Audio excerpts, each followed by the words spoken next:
जी बताएं। हमारे यहाँ बड़े भाई योगेंद्र जी भी बैठे हैं।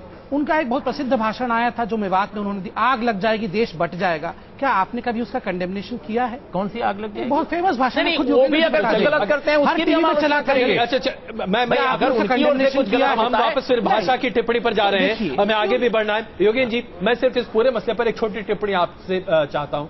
क्या वाकई में जिस तरीके से आरोप प्रत्यारोप का ये दौर चल निकला है, खास करके इंक या फिर थप्पड़ मारने की इस प्रक्रिया के बाद, क्या नहीं लगता कि ये वाकई में सुर्खियों को और ज्यादा सुर्ख या लाल बनाने की कोशिश है? क्या इससे बाज हर किसी को नहीं आना चाहिए? बाकायदा हर एक को आना चाहिए और इसमें मीडिया एक बहुत बड़ा काम कर सकता है। मैं आपसे एक अनुरोध करता हूं, क्योंकि केवल भारत नहीं दुनिया भर में होता है ये छपास दिखास के कारण ये घटनाएं होती हैं। अगर पूरा मीडिया इस देश का एक निर्णय ले ले कि ऐसी किसी अशोभनीय घटना को 1 सेकंड का फुटेज भी नहीं दिया जाएगा, मैं आपको बताता हूं 10 में से 9 घटनाएं बंद हो जाएंगी। इन चीजों को हम एक पूरा देश का मीडिया बना ले तो ये। और दूसरा, उर्मिलेश जी ने जो कहा, मैंने अभी सुना, दूसरी चैनल पे था, विजय गोयल जी कह रहे थे थप्पड़ खा के, थप्पड़ खिलवा के फिर चटकारे लेके बात कर रहे हैं। ये बहुत अशोभनीय है। भगवान न करे इनके साथ ऐसी कोई घटना हो जाए। ये तो ठीक तरीका नहीं है राजनीति करने का। अगर आप ये आरोप लगा रहे हैं कि हम सब लोग कुछ खुद अपने ऊपर कुछ कर रहे हैं, एक मिनट मैं उत्तर दे लूं, पर आप मुझे बोलने देंगे? उत्तर प्लीज दीजिएगा, हम चाहेंगे कि आप उसकी भी टिप्पणी दोनों का उत्तर दे रहा हूं। आप सुन ले तो सर, आपकी पार्टी में सुनने का धीरज नहीं है। हर बार मुझे केवल बीजेपी वाले टोकते हैं। नहीं, क्योंकि आप तो कांग्रेस के साथ मिल गए हैं सर, तो स्वाभाविक है कि बीजेपी वाले ही टोकेंगे। चलिए आइए जरा सौहार्दपूर्ण बात करते हैं। जी योगेंद्र जी। दूसरे उन्होंने क्योंकि प्रश्न पूछा है, मैं बता दूं जी। उस भाषण के बारे में जो अखबार की रिपोर्ट थी, अगले दिन मैंने उसका लिखित खंडन कर दिया था। यदि कोई भी व्यक्ति उसकी 2 सेकंड की 10 सेकंड की फुटेज मुझे लाके दिखा दे तो फिर हम उसके ऊपर बहस करते हैं। बेकार की अनर्गल चीजों को प्रचारित बार बार करते रहना बीजेपी का पुराना स्टाइल रहा है। अब इस चीजों को वो भी जानते हैं कि झूठी। अगले दिन उन्होंने भी अखबार पढ़ा होगा, मैंने इसके बारे में क्या स्पष्टीकरण दिया था। स्पष्टीकरण की बात नहीं कर रहे हैं, कोई एविडेंस नहीं ला रहे हैं कहते हुए कि भाई मेरा स्पष्टीकरण गलत था।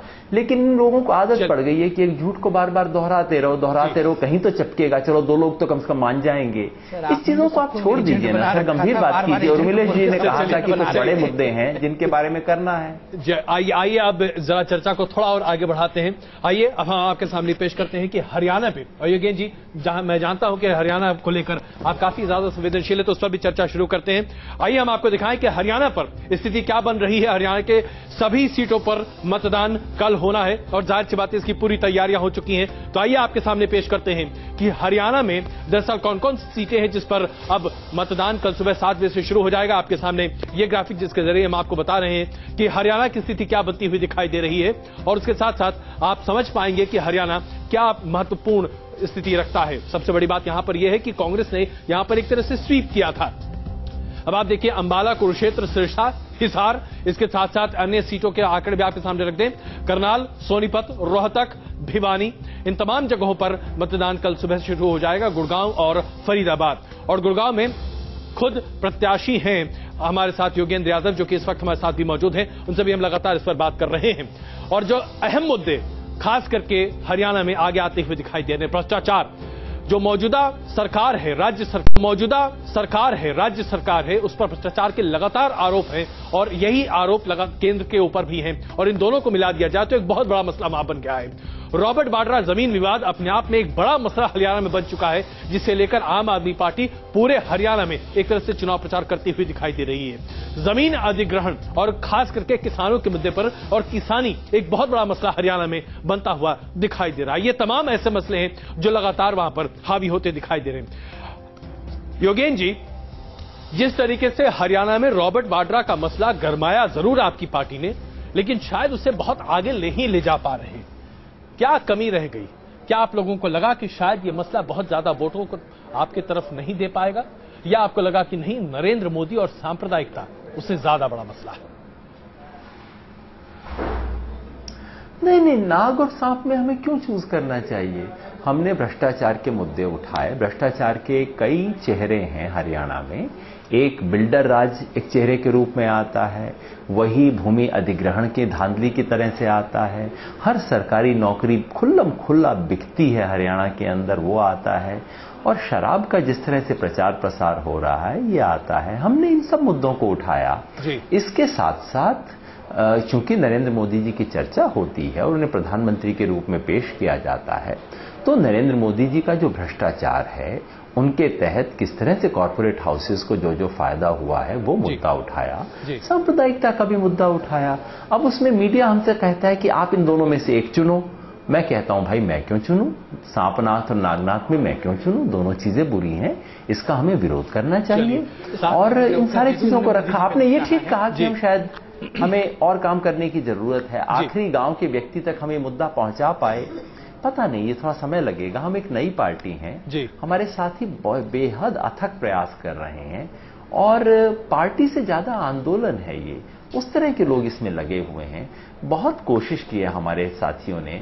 अब ये तो परिणाम हम उम्मीद करते हैं कि आखिरकार इसका कुछ न कुछ नतीजा जरूर आता है, वो दिखा देगा। समझ देखिए अजय जी, बहुत महत्वपूर्ण प्रश्न आपने उठाया कि क्यों रॉबर्ट वाड्रा के केस को वो वहां हरियाणा में भुना नहीं पा रहे। दो बहुत महत्वपूर्ण विषय है। एक तो इनका जो एक क्लोज रूम डील कांग्रेस के साथ है, और दूसरा महत्वपूर्ण विषय है कि रॉबर्ट वाड्रा के केस को लेकर जो अशोक खेमका साहब ने फाइलें आगे बढ़ाई थी, उस फाइल को रोकने वाले व्यक्ति को उन्होंने खुद टिकट दिया हुआ है, वहां कैंडिडेट बनाया हुआ है। तो स्वाभाविक है कि इस मुद्दे को वो आगे बढ़ा भी नहीं सकते हैं। और सबसे महत्वपूर्ण विषय है कि कहीं ना कहीं मैं शुरू से जो कहता रहा हूं कि एम्फेसिस शिफ्ट रहा है। दिल्ली में 28 सीट इसलिए आया, योगेंद्र जी अगर सुन रहे हो, कि कांग्रेस के खिलाफ जाके ये लड़ रहे थे। उसके बाद जो उन्होंने कांग्रेस के साथ एक क्लोज रूम डील दिखाई और भाजपा के खिलाफ हो गए। आप लोग बार बार ये ए टीम और बी टीम का आरोप लगाते हैं। आइए चलिए, हम लोग इसे शायद इसे कभी खत्म नहीं कर पाएंगे, लेकिन मीम साहब, ये ए टीम और बी टीम का विवाद आप लोग क्या हमेशा के लिए खत्म नहीं कर सकते? चलिए, अगर हम ए और बी टीम हैं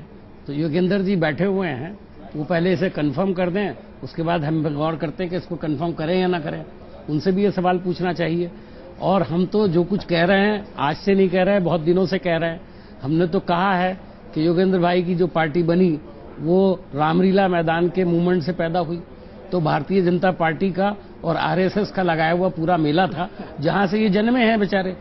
अब बच्चा यहां से जन्मा है, बड़ा हो गया है और इनके खिलाफ काम कर रहा है। अब मैं क्या कर सकता हूं? इन्होंने कह दिया अब हमारा बच्चा है, तो अब पता नहीं किसका बच्चा है, ये तो वही वक्त ही बताएगा जी।